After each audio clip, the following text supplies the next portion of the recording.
RS coaching centre में आप लोगों का स्वागत है। आज हम लोग पढ़ेंगे क्लास 10th का जीव विज्ञान।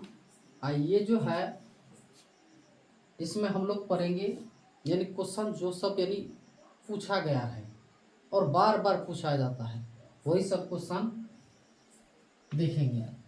ठीक है, तो इसमें 1 नंबर क्वेश्चन क्या कर रहा है, देखिए।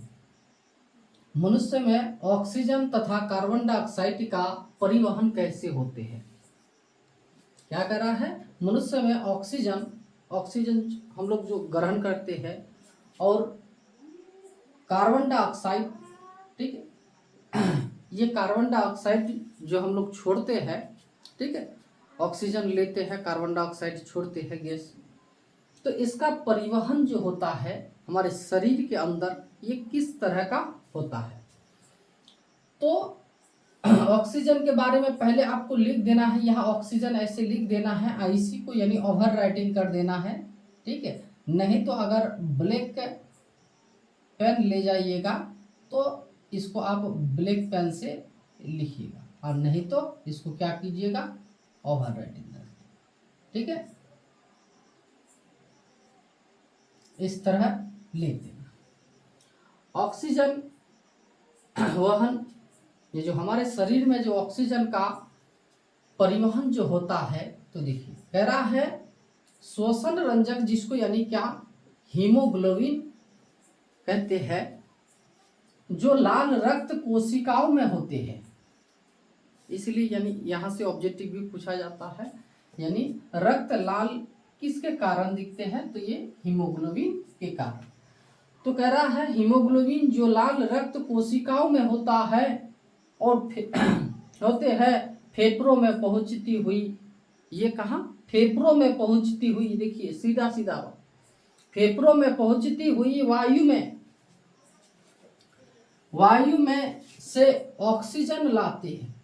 ये फेफड़ा में पहुंचते हैं, यही हीमोग्लोबिन लाल रक्त कोशिका ये फेफड़े में पहुंचते हैं और वहां से क्या लेते हैं, ऑक्सीजन लेता है, और वे ऑक्सीजन को उन ऊतकों तक पहुंचा देते हैं और वहां से लेके फिर वह पूरे शरीर में जहां उसको जरूरत है, देखिए उन ऊतकों को ले जाते, उन ऊतकों तक ले जाते हैं जहां ऑक्सीजन की यानी क्या है, कमी है।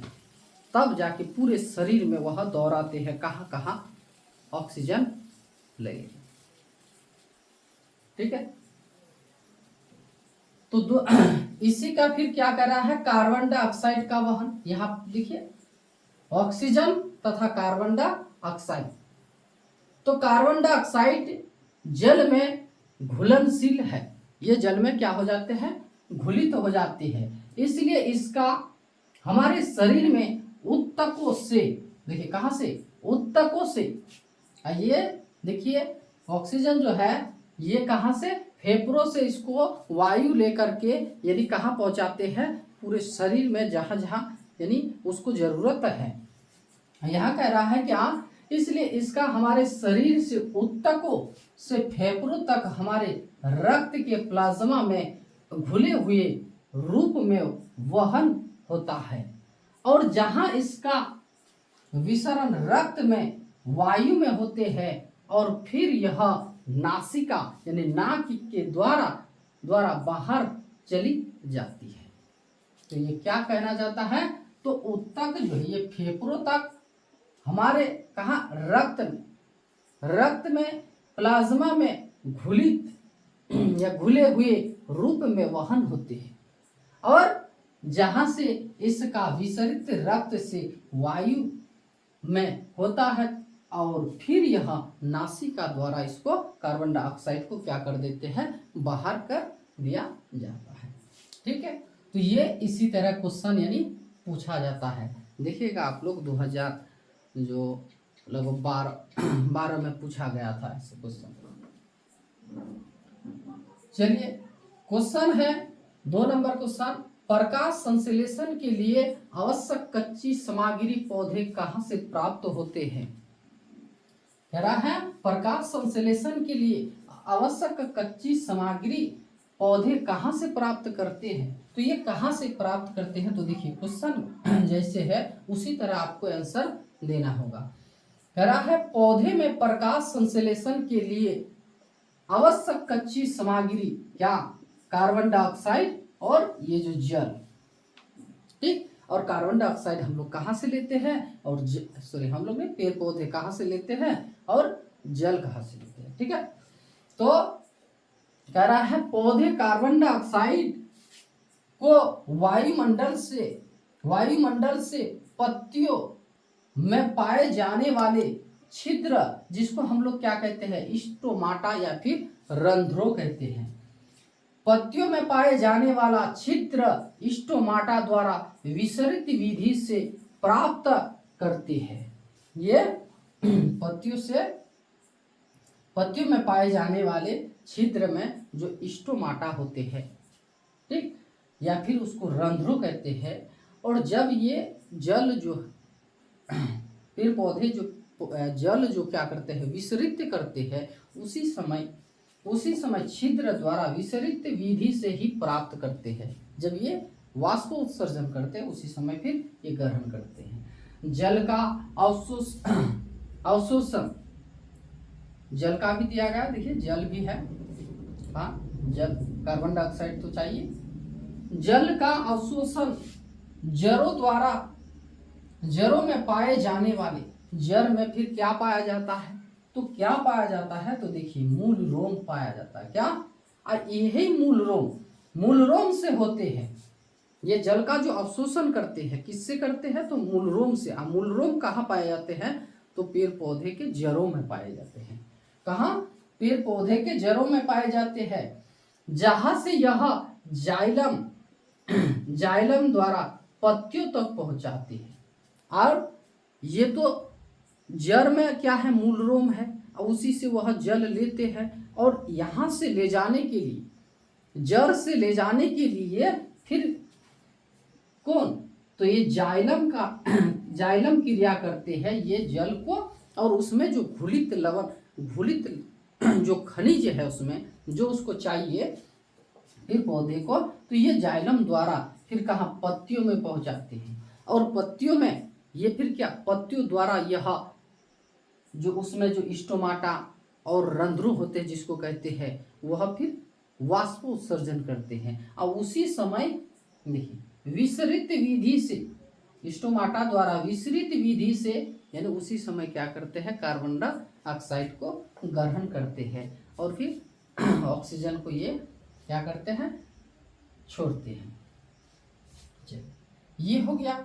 और ये क्वेश्चन देखिए कह रहा है परागकण किसे कहते हैं, वर्षा होने, ये तो क्वेश्चन आप देखे हैं, जानते भी हैं जो परागकण किसे कहते हैं। लेकिन ये जो क्वेश्चन दिया गया है, देखिए इसी के साथ में वर्षा होने पर परागकण पर क्या प्रभाव पड़ते हैं, तो परागकणों के परागकोश से निकलकर उसी पुष्प या उस जाति से दूसरे पुष्प की वर्तिक्रांत तक पहुंचने की क्रिया को ही यानी क्या कहते हैं, परागकण कहते हैं। ये जो फूल जो होते हैं, तो उसमें जो एक पीला पाउडर दिखेगा, पाउडर होते हैं, ठीक है, ये उसी के डंठल पर लगे होते हैं। तो ये जब यही पाउडर जब दूसरे फूल में जाते हैं, तब ये जनन प्रक्रिया करते हैं, पौधे में ये क्रिया होते हैं। तो इसी को तो यानी क्या कहते हैं, परागकण कहते हैं।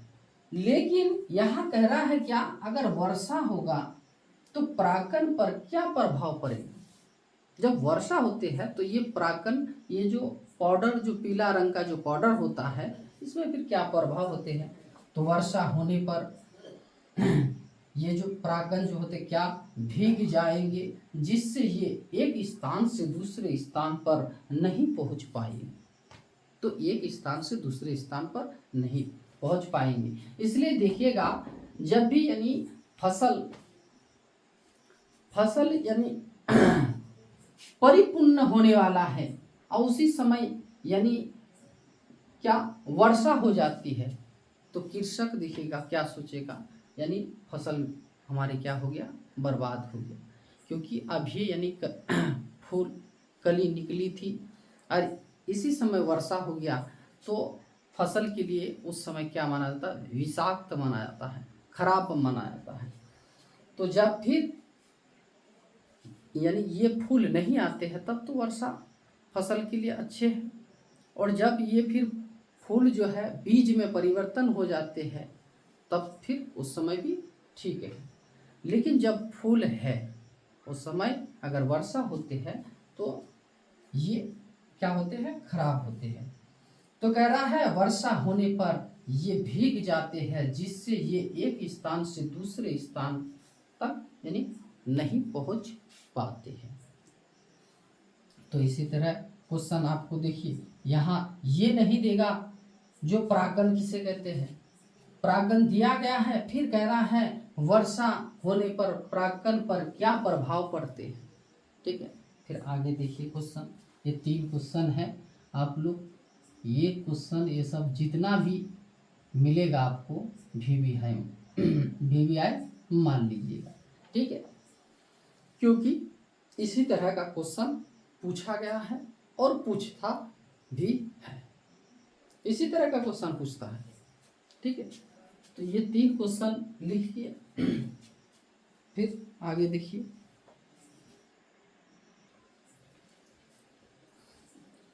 हाँ तो देखिए नेक्स्ट क्वेश्चन क्या है, कह रहा है क्या मछली, मच्छर, केचुआ और मनुष्य के मुख्य श्वसन अंगों के नाम दे। तो यानी ऑब्जेक्टिव में भी पूछा जाता है कभी कभी, यानी मछली का श्वसन अंग, मच्छर का श्वसन अंग, या फिर केचुए का, फिर मनुष्य का। तो ऑब्जेक्टिव में देगा तो एक एक दे देगा, लेकिन सब्जेक्टिव में जो दो नंबर या पूछा जाता है उसमें ये इस तरह का दिया हुआ रहता है, यानी मछली, मच्छर और केचुआ और मनुष्य के मुख्य श्वसन अंगों के नाम दे। ठीक है, तो आपको देना है यानी मछली जो है, मछली का श्वसन अंग यानी मछली किससे सांस लेते हैं, जिस अंग के द्वारा सांस लेते हैं उसका नाम सिर्फ लिखने के लिए कह रहा है। तो मछली का श्वसन अंग होते हैं यानी गल्फा या फिर गिल्स भी कह सकते हैं, तो ज्यादातर गिल्स ही रहता है, गल्फा या फिर गिल्स। एक और मच्छर का क्या हो जाएगा, ये टेकिया होते हैं, क्या होते हैं, टेकिया। मच्छर का क्या होते हैं, टेकिया। और एक छोटा सा कीट है जिस कीट का नाम है क्या, टिड्डा, उसका भी पूछा जाता है। ठीक है, टिड्डे का यानी श्वसन अंग, तो उसका भी, टिड्डा का भी यानी क्या हो जाएगा, टेकिया हो जाएगा। तिल चट्टा जो होता है उसका भी यानी क्या हो जाएगा, तो टेकिया होते हैं। ये टेकिए के माध्यम से ही यानी क्या श्वसन ग्रहण करते हैं यानी सांस लेते हैं। और क्या है, केचुआ, ये केचुआ जो लेते हैं किससे सांस लेते हैं, तो ये अपने त्वचा से लेते हैं यानी चमड़ा से लेते हैं, ये अपने इसकी त्वचा से ही यानी क्या करते हैं, श्वसन को ग्रहण करते हैं। ठीक है, और मनुष्य, तो मनुष्य का श्वसन अंग क्या होते हैं, फेफड़ा होते हैं। हम लोग क्या बोल देते हैं, नासिका होते हैं, नासिका नहीं, यानी क्या दीजिएगा, फेफड़ा दीजिएगा। ठीक है, क्वेश्चन फिर क्या कह रहा है, कह रहा है स्थलीय जीव और जलीय जीव श्वसन क्रिया के लिए किस प्रकार ऑक्सीजन प्राप्त करते हैं। तो यानी जलीय जीव जैसे मछली हो गया, ठीक है, और स्थलीय जीव जैसे हम लोग हो गए, और है जैसे गाय, बकरी, भैंस, ये सब जितना भी है, पक्षी भी है, तो ये स्थलीय जीव है। और जलीय जीव जो है क्या आपका, मछली है, तो मगरमच्छ है, या फिर मेढक भी है, और सर्प भी होता है, बहुत ऐसे। तो कह रहा है जल में घुलनशील ऑक्सीजन की मात्रा, तो जल का सूत्र आप ऐसे भी जान सकते हैं यानी H2O। ठीक है, तो यानी हाइड्रोजन और ऑक्सीजन है उसमें, ऑक्सीजन की मात्रा कम है, तो इसमें क्या है, घुलित है। तो कह रहा है जल में घुलित ऑक्सीजन की मात्रा वायु ऑक्सीजन की मात्रा की तुलना में कम होती है। ये जैसे वायुमंडल में ऑक्सीजन की मात्रा ज़्यादा है और जल में उसमें जो घुलित है उसमें कम है, यानी क्योंकि हाइड्रोजन भी है उसमें और ऑक्सीजन भी है, तो कम होती है। जलीय जीव में घुलित खनिज ऑक्सीजन का उपयोग श्वसन की क्रिया में करते हैं। और जो जलीय जीव जो होते हैं, जैसे मछली हो गया, तो वह क्या करते हैं, ये जो जल के साथ जो ऑक्सीजन घुला हुआ है ना, मिश्रित किया हुआ है, तो उसी से कह रहा है घुलित ऑक्सीजन का ही उपयोग वह श्वसन क्रिया में करते हैं। इसलिए देखिएगा मछली क्या पानी पीता है, बहुत पानी पीता है, लेकिन पानी पीता नहीं है, वह पूरे पानी को ले करके यानी गल्फा के द्वारा यानी गिल्स के द्वारा वह पानी को बाहर निकाल देते हैं और उसी से यानी ऑक्सीजन को सिर्फ वह ले लेते हैं। ठीक है, तो यहाँ कहा जा रहा है क्या, ऑक्सीजन का उपयोग श्वसन की क्रिया में वह करते हैं। और कह रहा है जलीय प्राणी में सांस लेने की दर स्थलीय प्राणियों की अपेक्षा अधिक होते हैं। यानी स्थलीय जीव जो है, जैसे हम लोग हैं, हम लोगों से वह क्या करते हैं, ज्यादा ऑक्सीजन लेते हैं, उसको ज्यादा लेना पड़ेगा। यहाँ कह रहा है अपेक्षा अधिक होती है। तो जलीय जीव ऑक्सीजन की पर्याप्त मात्रा में पूर्ति के लिए तेजी से सांस लेते हैं। और जलीय जीव जो है ऑक्सीजन लेने के लिए, सांस लेने के लिए वह तेजी से ही यानी सांस लेते हैं, पानी को हपा हपा हपा करके वह लेते हैं बार बार लेके तब जाके वह सांस लेते हैं। स्थलीय जीव वायुमंडल से ऑक्सीजन को प्राप्त करते हैं और वायुमंडल में ऑक्सीजन प्रचुर मात्रा में उपस्थित है, यानी ऑक्सीजन जो है सबसे ज्यादा तो ये स्थल में यानी वायुमंडल में है, तो ये स्थलीय जीव जंतु जितना है ये यहाँ से प्राप्त कर लेते हैं। कितना है, तो 21%। तो कह रहा है प्रचुर मात्रा में उपस्थित, अतः स्थलीय जीव ऑक्सीजन की किसी भी मात्रा को आसानी से ये ग्रहण कर लेते हैं। हम लोग क्या कर लेते हैं, ये ऑक्सीजन को आसानी से ग्रहण कर लेते हैं। नेक्स्ट क्वेश्चन कह रहा है उत्सर्जन क्या है, इसके दो प्रमुख अंगों का वर्णन कीजिए। ठीक है, तो हम लोग उत्सर्जन किसको कहेंगे, तो हमारे शरीर में हम लोग बहुत कुछ यानी खाते हैं, हमारे शरीर में बहुत ही यानी विषाक्त पदार्थ जो रहते हैं, जो रहना नहीं चाहिए, उसको बाहर करने के लिए बाहर जो विषाक्त पदार्थ होते हैं, तो इसको हम लोग बाहर करते हैं, तो उसको कहते हैं उत्सर्जन। और जिस अंगों द्वारा उसको बाहर करते हैं उसको उत्सर्जी अंग कहते हैं। जैसे हम लोग का मान लीजिए पानी पी, तो पानी जो पिए तो इसको तो फिर बाहर करना होगा, और ये पानी जो है, ये जो जल जो है, ये हमारे पूरे शरीर से जो खराबी पदार्थ जैसे यूरिक अम्ल उसको लेकर के यह विरकक में चले जाते हैं, और वहाँ यूरिक अम्ल बहुत होता है यानी यूरिया होते हैं, उसको वह पानी के द्वारा बहा कर यानी मूत्र का निर्माण होते हैं, तब जाके इसको फिर बाहर करते हैं। तो ये जो क्रिया जो होते हैं जिसके द्वारा होते हैं, यानी जहाँ उसको छाना जाता है, जहाँ से उसको निकाला जाता है, उसको हम लोग उत्सर्जी अंग कहते हैं। लेकिन उत्सर्जन पूछा है, तो जीवों के शरीर में अपाचयी क्रिया के फलस्वरूप उत्पन्न अवशिष्ट पदार्थ, क्या अवशिष्ट पदार्थ बहुत ही हम लोग का, यानी जैसे हम लोग खाना खाए तो उसमें से हम लोग के क्या विटामिन को लिए, वसा को लिए, प्रोटीन को लिए, लेकिन बहुत कुछ अवशिष्ट बच जाता है जिसको निष्कासन, देखिए निष्कासन को ही यानी क्या, निष्कासन उत्सर्जन कहते हैं, निष्कासन को उत्सर्जन कहलाते हैं या फिर कहते हैं। फिर कह रहा है, यहाँ पूछा गया था क्या, इनके दो प्रमुख अंगों के नाम दीजिए। ठीक है, तो एक तो हम लोग पहला नंबर में दे देंगे क्या, विरकक। ये भी ऑब्जेक्टिव भी पूछा जाता है, निम्नलिखित में कौन उत्सर्जी अंग है, और ज़्यादातर दिखेगा क्या है ऑप्शन में विरकक है। तो कह रहा है विरकक मनुष्य के महत्वपूर्ण उत्सर्जी अंक है। ऐसे तो हमारे लिए मनुष्य के लिए हर अंक यानी क्या है महत्वपूर्ण है, एक अंक नहीं रहेगा तो फिर क्या सोचेगा। देखिए जिसका नहीं होता है उससे पूछिए, ठीक।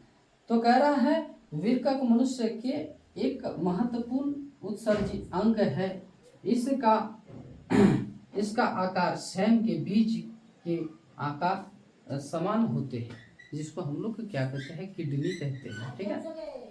तो ये इसका जो आकार जो होता है स्वयं के बीज के समान होते हैं और प्रत्येक विरकक में लगभग प्रत्येक विरकक में, ऐसे तो यानी मनुष्य में कितने विरकक होते हैं तो 2 होते हैं, या फिर आप ऑप्शन में रहेगा 1 जोड़ा, कितना 2 या फिर 1 जोड़ा। तो प्रत्येक विरकक में लगभग एक विरकक यानी 2 तो विरकक है, लेकिन प्रत्येक विरकक में कितने नेफ्रॉन होते हैं, यानी 10 लाख नेफ्रॉन पाए जाते हैं। ये जो नेफ्रॉन है ये छोटे छोटे यानी क्या छानने का ये छोटे छोटे पाइपों जैसे हैं, ठीक है। ये छोटे छोटे जो है छिद्र, छोटे छोटे छिद्र जो है यही छोटे छोटे छिद्र कितने हैं तो ये छानने का क्रिया जो करते हैं। तो एक विरकक में लगभग 10 लाख यानी क्या होते हैं, लगभग नहीं 10 लाख ही होते, 10 लाख नेफ्रॉन होते हैं।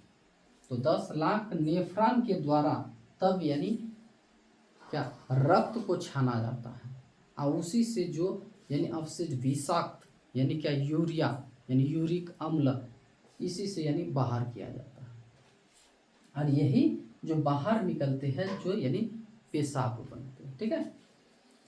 तो और दूसरा जो है क्या होता है फेफड़ा, इसके अलावे फेफड़ा से भी यानी क्या CO2 कार्बन डाइऑक्साइड क्या करते हैं हम लोग उत्सर्जित करते हैं, ठीक है। तो ये 3 क्वेश्चन और 3 यानी 6 क्वेश्चन आप लोग लिख लीजिए, ठीक है। आज यही तक।